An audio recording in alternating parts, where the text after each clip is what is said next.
Thank you for your continued support of this series, Why I Think Curse of Strahd is so good. Before we continue, you should know this contains spoilers. Although we won't be going into every minute detail of every location or gameplay element, it is important to be warned. Secondly, Curse of Strahd, even though written for a game that children play, due to the nature of the setting and the moral ambiguity of what's right and wrong in such a wretched place, viewer discretion is advised. Something is shuffling around upstairs. So far you've experienced many different horrors. Nothing could surprise us anymore, right? Turn down the lights, put the thunderstorm ambiance back on, and let's continue into Strahd's personal chambers.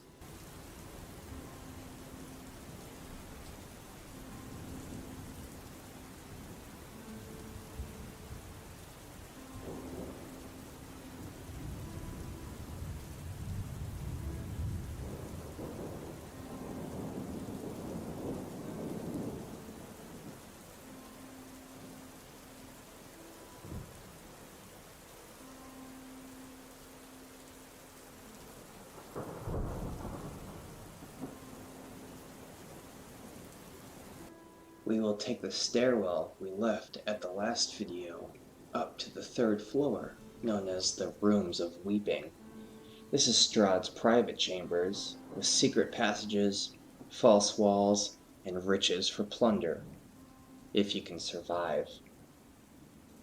The stairway we started up last video will lead us into the long hallway called the Hall of Heroes. This isn't the only way up, but it's the way that we chose. The hall is long and lined with 10 statues.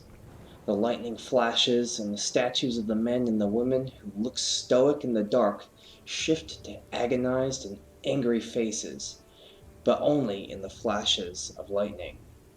This will probably confuse the players, but what is actually going on is the spirit of Strahd's ancestors have inhabited these statues. They anguish in the fact that their bloodline has ceased. The players can talk to the statues, ask them questions about anything Strahd and Ravenloft related. Their answers are short and vague, and only give one answer each. It's up to the DM how they answer, but it's suggested that you give them creepy riddles. The next logical progression for the players is the study. It has 80,000 gold worth of books, but transporting it all will be difficult. Plus, it's very possible the books will vanish if Strahd is defeated. This room has a few different roleplay opportunities, as there's a picture of Tatiana in here. If Irina, Ismark, or anyone else familiar with Irina sees this, it makes for an interesting aha moment, or a terrifying revelation that Irina is, in fact, a reincarnated Tatiana. I roleplayed that Tatiana had a meltdown when she figured this out.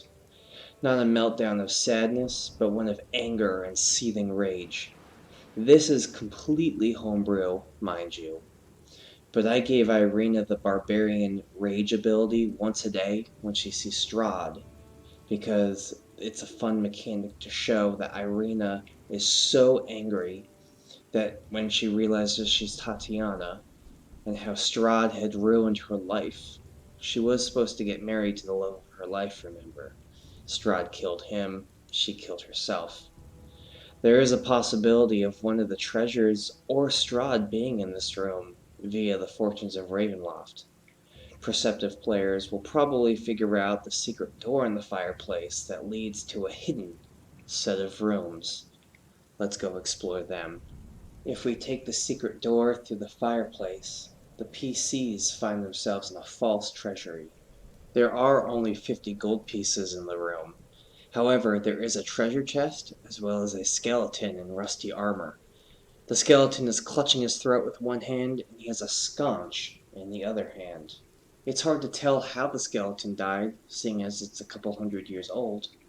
But if the PCs explore the unlocked treasure chest, they release a gas that forces everyone in the room to make a DC 18 Constitution save, or be paralyzed for 4 hours.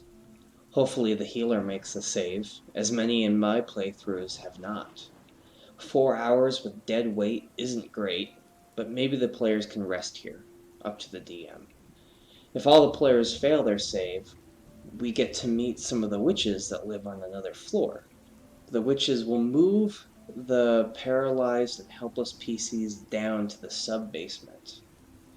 However, if they all make it, or if this is the place that they choose to rest, or anything else happens besides all of the players being paralyzed, the PCs can put the sconce back from the skeleton on the wall, and it will reveal the next area that is just filled with webs. This room, called the Hall of Webs in the book, and the only challenge it really presents is if the PCs are stupid and purposely walk into spider webs. It's a hall just filled with giant web traps that you can find in the DMG, but there's no monsters. Therefore, I tend to roll a random encounter here just in case. Plus, it would be fun to watch the players accidentally stumble in to these giant spider traps. This room does lead to the Belfry, and the Belfry is a very interesting room. I love the box text in here.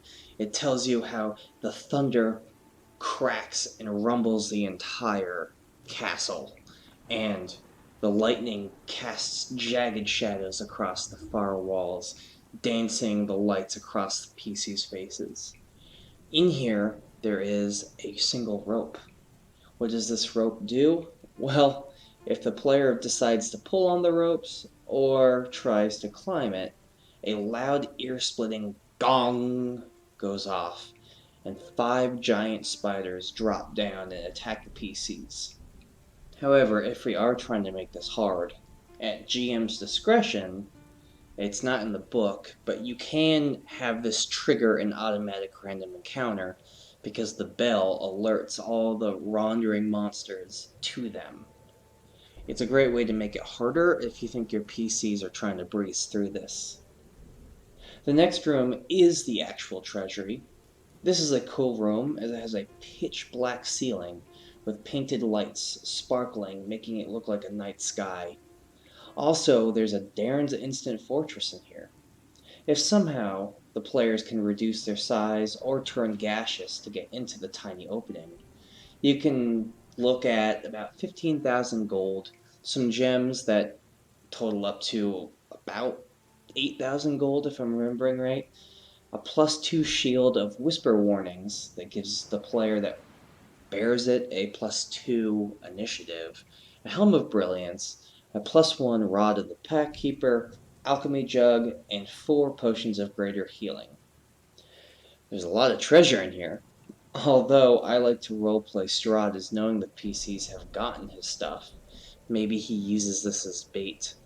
Or maybe he lets the players have it because he thinks that they need a little bit more help to make their match more even. He is a man of honor after all, and he's a little bit cocky.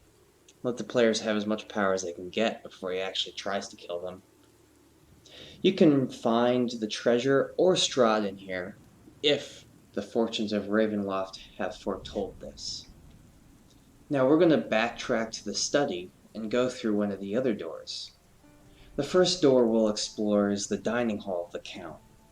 In here, a large dining hall with moldy wedding cake and a bride sitting atop it and the groom on the floor. Here you can have a couple of options the book gives you. It looks as if the cake had something burst out of it, and that can lead to either nothing, and it's just a scare for the PCs, and they wonder what the heck came out of that, or 2, something did come out of that, and the book says to use the stats of an invisible stalker, and the PCs who have the groom figurine that they picked up off the floor, it will try to attack them first. This is supposed to represent Strahd's hate. The groom is definitely Sergei and the bride is Tatiana. But here, I do sort of a combination.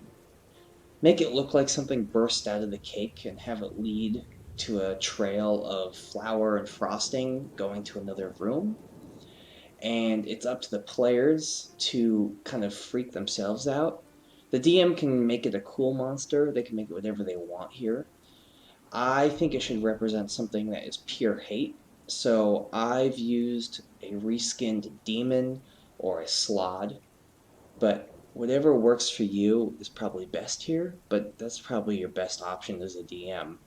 Make it something that is roaming the halls now, and the players lost the trail, and now it's stalking them. The other feature in this room is a harp, and anyone who plays the harp with a DC 15 performance check will summon Piddlewick. He was the court bard, and he has long since passed. He will tell the players who played so well that the treasure is in his tomb in the catacombs down below the castle. Players will have to go and find it to see what cool and interesting treasure this ghost of a jester has left for them. As a reminder, I am skipping some of the smaller rooms, and they are still very interesting to explore. I'm just touching on the bigger encounters on this floor. Remember, DMs, roll a random encounter for each room that doesn't have a scripted encounter. And yes, that means even if the PCs backtrack. If you want to be really mean, if they backtrack through a room that had a scripted encounter, it's no longer going to go off. So roll another random encounter for that room too. The other door from the study leads into the King's Bedchamber, where the PCs will find Strahd's personal room and a teenage girl sleeping. Her name is Gertruda, and any inspection, magical or non, will reveal that she was not bitten by Strahd. As a matter of fact, her fairy tale look on life thinks that Strahd is actually pretty cool. The issue with Gertruda is that she has no idea she's in danger, and this will make life miserable for the PCs. They will have met her mother, probably, in Barovia, named Mad Maggie, and they may or may not have taken up a job to find her. Gertruda will need protection, and she's a liability.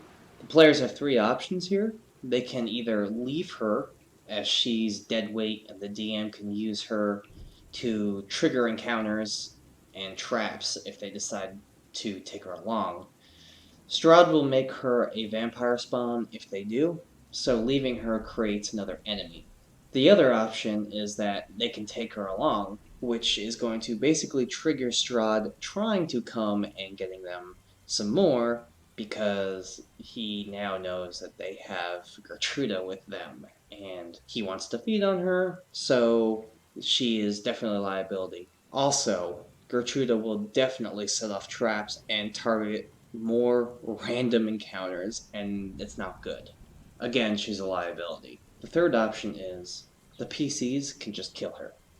I'm not condoning that last option, but my players who have done it seem to have an easier time completing the dungeon. It's a tough call, but sometimes getting rid of the dead weight is the best for the PC's survival. The last room we'll talk about is the bath chambers. It's not a combat encounter, however the story here is kind of creepy and helps keep the atmosphere. The blood that is in the bathtub belongs to one of Strahd's maids who he used to feed on, and the pain of being turned into a vampire spawn was too much, so she slashed her own throat to end the pain and to deny Strahd the pleasure of feeding on her. Think about it. The best way out of the situation was suicide. That's horrific on many levels. Well, we have one more floor to go up, the spires, and you swear you can hear cackling coming from up there. The thunder shakes the castle, and a cold feeling tingles up your spine.